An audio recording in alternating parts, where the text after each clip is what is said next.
mechanic at a repair shop was killed while welding a fuel tank on a ute. The fuel tank was empty but contained residual flammable substances and vapour.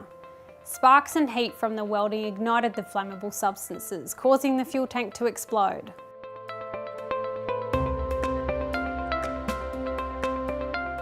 To stop this happening at your workplace, there are a few important things to remember when cutting, grinding, or welding fuel or chemical containers. First, the work should only be done by someone who has the experience, knowledge and skills to assess potential risks and perform the job safely. Second, check what has previously been stored in the empty drum or container by reading the label and checking for any residue, gas or flammable liquids.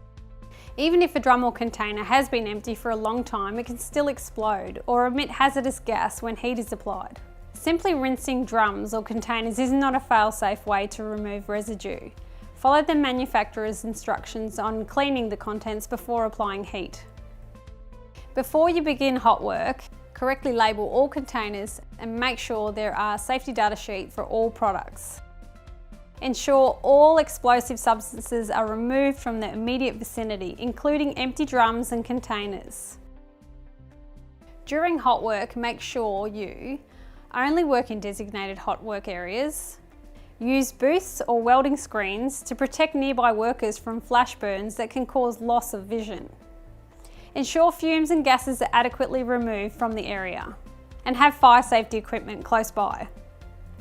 Remember, when you're planning to cut, weld or grind fuel or chemical containers, ask yourself, has any flammable or combustible liquid, gas or chemicals ever been stored in the container? Have I checked for a hazardous diamond label and do I know what it means? If you're unsure, don't take the risk. For more information, visit worksafe.qld.gov.au or call 1300 369 915. Work safe, home safe.